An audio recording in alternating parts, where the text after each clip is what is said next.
I walked into my brother's engagement party, already feeling out of place. Crystal glasses clinked, music hummed. Perfume hung heavy in the air. Then I heard her. The bride leaned toward her friends and whispered just loud enough that the stinky country girl had arrived. Laughter followed. My chest tightened, but I didn't react. None of them knew I was standing in a hotel I owned or that this night wasn't ending in toasts. Before I get into what happened next, tap like and tell me where you're listening from and if you've ever been quietly underestimated, because what happened after that whisper changed everything forever. My name is Peyton Burns. I'm 32, and for most of my life, I've learned how to take up very little space. I speak softly. I listen more than I talk. I wear simple clothes that don't announce anything about me. Not because I lack confidence, but because I learned early that being underestimated can be safer than being noticed. I grew up in a small town where everyone knew everyone else's business. My older brother Ethan was the star. Teachers loved him. Neighbors praised him. My mother Margaret built her pride around him without ever meaning to hurt me. It just happened. At the dinner table, his achievements filled the room. Mine were met with polite nods, like background noise. The only person who truly saw me was my grandmother. She had a way of holding my hand a second longer than necessary, like she was grounding me in the world. When I was a teenager, she told me I was a builder, not of houses or things, but of stability. She promised me a necklace that had been passed down through the women in our family. She said it would be mine one day because I would need the reminder more than anyone else. I left home at 18 with a single suitcase and no goodbye party. I worked whatever job I could find, starting at the very bottom in hotels. Long hours, sore feet, quiet nights eating takeout alone. Over time, I moved up. I learned how everything worked. I saved. I invested carefully. I didn't tell my family. They never asked. For years, I sent money back anonymously. Payments, bills, repairs, medical costs. I didn't want credit. I just wanted them to be okay. So when the invitation to Ethan's engagement party arrived late and almost as an afterthought, I still went. Part of me hoped things had changed, that maybe this time I would walk into a room and feel like I belonged. Standing in that ballroom, though, watching my mother beam beside Ethan and his fiancée, I realized I was still the afterthought. I just hadn't admitted it yet. I tried to disappear into the edges of the room. That's a skill you develop when you grow up knowing you're tolerated, not celebrated. I stood near a tall table, fingers wrapped around a cold glass, watching the party move around me like I wasn't part of it. My mother floated from group to group, smiling too wide, telling the same stories about Ethan.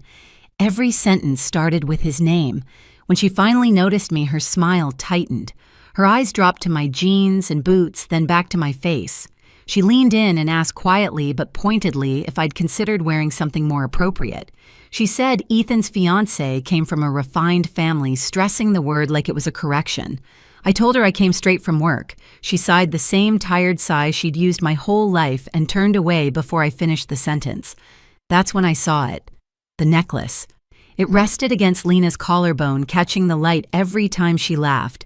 The delicate chain, the small familiar pendant, my grandmother's necklace, the one she'd promised to me while squeezing my hand in a hospital room that smelled like antiseptic and fading hope. My stomach dropped so hard I felt dizzy. I watched Lena move through the crowd, graceful and polished, accepting compliments like they were owed to her. The necklace looked wrong on her, not because she didn't look good, but because it didn't belong there. I was still staring when she found me. She approached with a smile that never reached her eyes, placing a hand lightly on my arm like we were close. She suggested we talk somewhere quieter. As soon as we were out of earshot, her expression changed. The sweetness vanished. She told me she knew all about me, about the money I sent home, about how I lived modestly. She asked why someone like me would keep helping people who never seemed to appreciate it. Then she answered her own question. She said it was probably because I was desperate to matter. Her words were soft, controlled, designed to bruise without leaving marks. She finished by telling me that once she married Ethan, it would be better if I kept my distance. Fewer complications that way. She patted my arm, turned, and walked back into the party, my grandmother's necklace glinting against her skin. I stood there perfectly still. I didn't cry. I didn't confront her. Something inside me simply went quiet. The part of me that kept hoping this family would one day choose me finally shut its door. And in that silence, I understood something clearly for the first time. This night wasn't just uncomfortable, it was dangerous. I needed air. Real air, not the kind filtered through chandeliers and forced smiles. I slipped out of the ballroom and into the hallway where the carpet muted my footsteps and the noise dropped to a low hum. This part of the hotel felt different, familiar, controlled. It always grounded me. That's when I heard voices. I slowed without meaning to. Ahead of me, near the corner by the service elevators, Howard Whitmore stood with his phone pressed tight to his ear. His back was turned, his shoulders tense. He didn't notice me. He was too busy arguing in a low, urgent voice. I caught fragments, words like after the wedding, cash flow, and we just need them to believe it a little longer. He paused, listened, then said something that made my stomach clench. He mentioned my family, not by name but by implication, their stability, their ability to help. He hung up and straightened his expression, snapping back into a polished smile before he walked away. I stood there longer than I should have, my pulse steady, my mind racing. That call wasn't panic, it was calculation.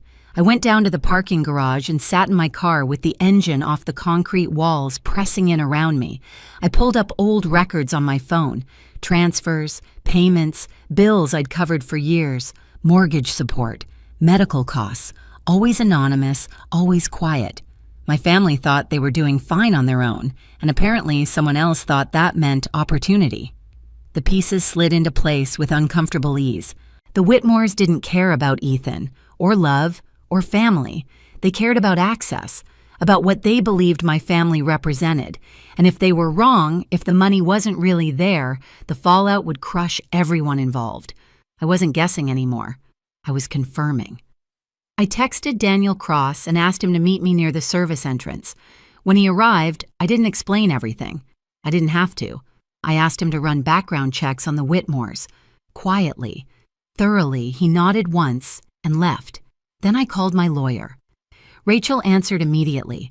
I told her I needed options, fast ones. I also called Hannah, someone who understood numbers the way most people understood emotions. I asked her to look for patterns, anything that didn't add up. I went back upstairs, composed calm, almost detached. Inside, the party continued. Music, laughter, glasses raised, but something fundamental had shifted. This wasn't about being insulted anymore. It wasn't even about the necklace. It was about stopping something before it destroyed my family.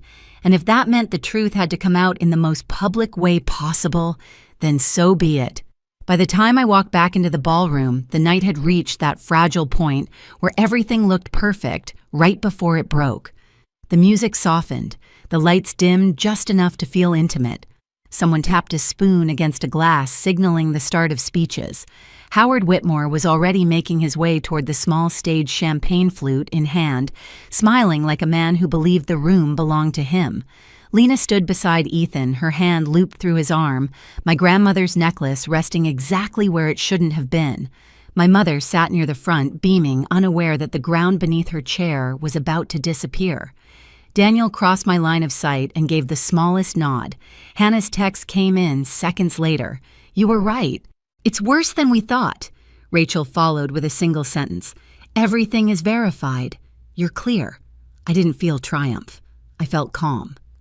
Howard cleared his throat and began talking about family, about trust, about how honored they were to be joining ours. His voice carried confidence practiced over years of telling people what they wanted to hear. He raised his glass toward Ethan and Lena and spoke about legacy, about building something lasting together. That was my cue. I sent one word to Daniel: now. The screens behind the stage flickered. A few guests laughed, assuming it was a glitch. Then the slideshow of engagement photos vanished, replaced by a stark white page filled with official-looking text. The room went quiet in stages like a wave rolling through a stadium. Howard's smile froze. The document on the screen showed a financial summary. Clean, simple, names highlighted, numbers rounded, payments flowing into places they shouldn't have. Another page followed. A different state. The same pattern, then a third, and a fourth. The room filled with murmurs as people leaned forward trying to make sense of what they were seeing. Howard stammered into the microphone, calling it a mistake, a technical issue. He motioned frantically toward the booth. No one moved. The next image appeared, a photo of Lena, younger, different hair, different name beneath it. She went still. The color drained from her face as quickly as if someone had pulled a plug. Elaine Whitmore reached for Howard's arm, whispering urgently, but there was nowhere left to hide. The documents kept changing. Reports, summaries, patterns anyone could follow if they were willing to look. Ethan turned to Lena, confusion written across his face. He searched hers for reassurance and found none. My mother looked between them, her smile gone, her hands clasped too tightly in her lap. I stepped forward, then the sound of my boots against marble cutting through the silence. Conversations died mid-sentence. Heads turned. I felt hundreds of eyes land on me, some recognizing me for the first time all night. Daniel's voice came through the speakers, steady and professional, introducing me not as a guest, but as the person responsible for the room they were standing in. I took the microphone gently from Howard's hand. He didn't resist. "I'm sorry to interrupt," I said, my voice even, "but I think everyone deserves to know what they're celebrating." Lena finally found her voice. She accused me of lying, of being jealous, of trying to ruin her happiness because I couldn't stand being on the outside. Her words came fast, sharp, desperate. I didn't argue. I didn't raise my voice. I simply gestured to the screens. "These records were reviewed by professionals," I said. "They show a pattern of taking money under false pretenses, moving it through accounts, and leaving others to deal with the consequences. The names may have changed. The structure didn't." Howard tried to step away. Security blocked him calmly, firmly. Elaine began to cry, insisting there had been a misunderstanding, that everything could be explained. "That's exactly what this is for," I said quietly. The doors at the back of the ballroom opened. A woman in a dark suit walked in, badge visible, her presence cutting through the room like a blade. She wasn't rushed. She didn't need to be. 2 others followed her. She introduced herself and stated clearly and without drama that there were ongoing investigations connected to the information displayed. She asked Howard and Elaine to come with her. Howard's confidence collapsed in real time. His shoulders sagged. His voice cracked. He tried to say my name like it was a plea. Lena turned to Ethan, her grip tightening on his arm. She begged him to believe her, to remember what they had, to not let his sister do this. Her voice broke raw and frightened. Ethan looked at her for a long moment. Then he stepped back. "I don't know who you are," he said quietly. "I don't think I ever did." Something in Lena snapped. She screamed, accusing me of destroying everything, of being exactly what she'd called me earlier. She lunged forward, but security intercepted her easily. As they guided her away, the necklace slipped from her neck and hit the floor with a sound far louder than it should have made. The room felt hollow after they were gone. I picked up the microphone one last time. "The food is paid for," I said. "The bar will stay open. You're welcome to stay or leave as you choose." Nervous laughter rippled through the crowd. The DJ hesitated, then started the music again, softer than before. I walked over to my mother and showed her my phone. Transfers, payments, bills. Years of support she'd assumed came from someone else. She stared at the screen, then at me, her expression folding inward. Ethan found me near the bar later. He didn't speak at first. When he finally did, it was to say he was sorry. Not loudly, not dramatically, just honestly. I held my grandmother's necklace in my palm, its weight familiar grounding. The party didn't end with cheers or applause. It ended with truth, and that I realized was far more powerful. The days that followed felt quieter, like the world had exhaled after holding its breath too long. The investigations moved forward without drama. There were statements, meetings, careful language. Consequences unfolded the way they always do when truth is finally allowed to stand on its own. Ethan came by a few days later. No excuses, no speeches. He looked smaller somehow, stripped of the certainty he'd worn his whole life. He told me he kept replaying the signs he'd ignored. I told him healing doesn't start with explanations. It starts with listening. He nodded like that was something new to him. My mother called after that.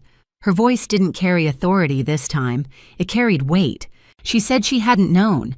I told her that wasn't the same as not being responsible. I showed her the records again, the payments, the bills, the years I'd stayed invisible so no one would feel indebted to me. She cried quietly, not to be forgiven, but because something had finally broken open. The necklace came back to me without ceremony. I didn't put it on right away.